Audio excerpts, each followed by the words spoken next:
मैं तो कॉलेज गया तो पीछे से एक आवाज आई, किसका बच्चा खो गया। मम्मी को बोलो बेटा कॉम्प्लेन पिलाए।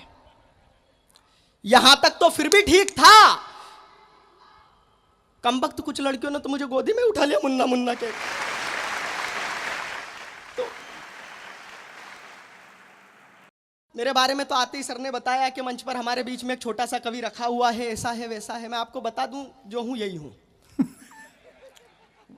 सिंगल पीस में इतना ही आता हूं मैं। और मैं आप लोगों को बता दूं, देखो ज्यादा टेंशन तनाव लेना नहीं चाहिए। मैं मध्य प्रदेश मालवा का इंदौर का रहना वाला हूं। मैं तो कॉलेज गया तो पीछे से एक आवाज आई, किसका बच्चा खो गया। मम्मी को बोलो बेटा कॉम्प्लेन पिलाए। यहां तक तो फिर भी ठीक था, कम वक्त कुछ लड़कियों ने तो मुझे गोदी में उठा लिया मुन्ना मुन्ना के। तो मेरी स्थिति आप लोग समझ रहे होंगे।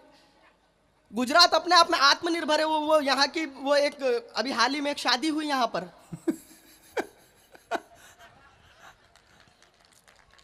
क्षमा बिंदु आत्मनिर्भर है। मैं सच बता रहा हूं, मैं कितना आत्मनिर्भर हूं। मैं इतना गजब का आत्मनिर्भर हूं, फेसबुक पे पोस्ट डालता हूं, खुद ही लाइक करता हूं, खुद ही कमेंट कर लेता हूं। मेरी स्थिति, मैं तो सच बता रहा हूं आप लोगों को, कहीं कोई मामला नहीं बन रहा था तो मैंने लव लेटर लिखा। मेरे घर के सामने से एक समय पे रोज एक लड़की निकलती थी।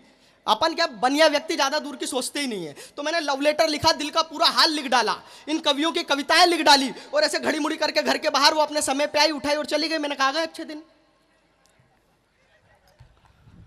अपने लिए इससे ज्यादा अच्छे दिन क्या होंगे। अब ये कोई जवाब देगी, लेकिन उसका कोई जवाब नहीं। तो अगले दिन फिर मैंने वही लव लेटर लिखा, वही दिल का पूरा हाल लिख करके घड़ी मुड़ी करके घर के बाहर वो अपने समय पे फिर आई, फिर उठाई, फिर चली गई। मैंने कहा अब कोई जवाब देगी, उसका कोई जवाब नहीं। 3-4 दिन तक ये क्रम चलता रहा। मैं लव लेटर लिखता रहा, फेंकता रहा, वो आती रही, उठाती रही, ले जाती रही, लेकिन उसका कोई जवाब नहीं। तो मैंने पूरी हिम्मत करी, हिम्मत देखना मेरी, मैंने पूरी हिम्मत करके उसके घर गया और उसके पड़ोसी से पूछी, क्योंकि माँ बाप से पूछने की हिम्मत तो मेरे में भी नहीं थी।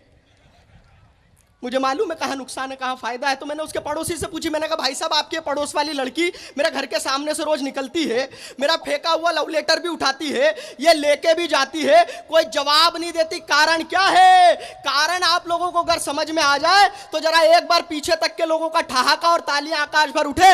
मैंने कहा मेरे घर के सामने से रोज निकलती है, मेरा फेंका हुआ लव लेटर भी उठाती है, ये लेके भी जाती है, कोई जवाब नहीं देती, कारण क्या है। बोले चेतन तू तो बेवकूफ है, वो तेरा कोई लव लेटर नहीं उठाती, वो तो कचरे वाली कचरा उठाती है।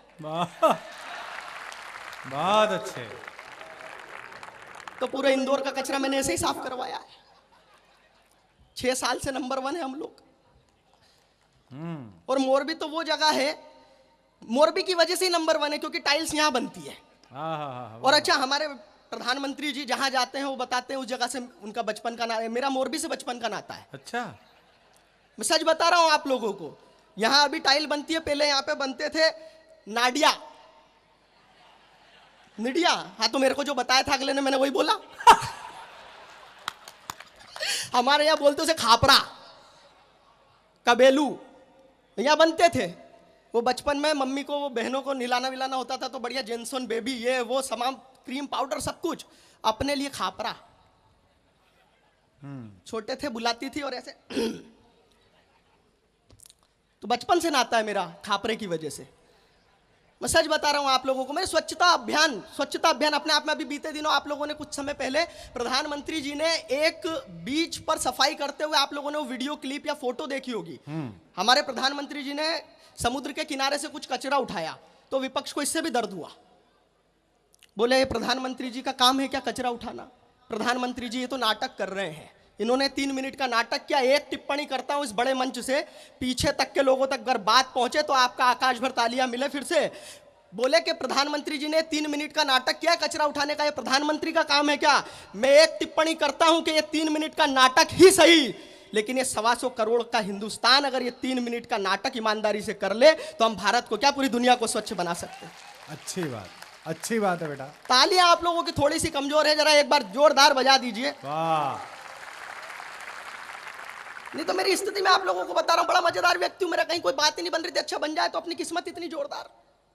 मैं बस में सफर कर रहा था, मैं खिड़की साइड बैठा हूं, मेरी प्रेमिका बगल में। कंडक्टर आया, बोले ticket ticket ticket madam ticket. उसने पैसे निकाले, बोले दोनों की दे दो। उस कंडक्टर ने उसकी तो फुल टिकट दी।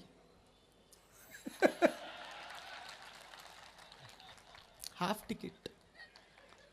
और ये हाफ टिकट तब तक फुल नहीं होगी जब तक सारे मिलके एक बार जोरदार ताली नहीं बजाए। बहुत अच्छे।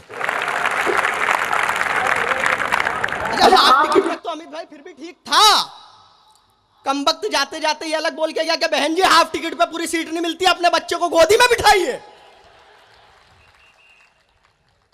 अद्भुत मामला है ये। अमित भाई मुझे मेरे बड़े भाई ये बोले सजेशन देते, बोले चेतन तेरी हाइट नहीं बढ़ रही, तू पेड़ पे लटका कर। अच्छा, ऐसा सजेशन देते, जिसमें जो दिक्कत होती है उसको वैसा सजेशन दिया जाता है। तो अमित भाई मुझे बोलते बोले चेतन तू पेड़ पे लटका कर। अब मैं इन्हें कैसे बताऊं, मैं दिन में क्या रात रात भर पेड़ पे लटका रहता, रात रात भर पेड़ पे लटका रहता था। मुझे देख के तो चमगादड़ तक घबरा जाती थी। वो एक चमगादड़ ही मुझसे बोली, बोले चेतन यहाँ पेड़ पे क्यों लटका है? मैंने कहा हाइट बढ़ाने के लिए। बोले बेवकूफ, अगर पेड़ पे लटकने से हाइट बढ़ती तो मैं खुद चमगादड़ से चील नहीं हो गई होती। अच्छा है। और वो समय से चील हो गई होती तो हमें कोरोना ही नहीं मिलता।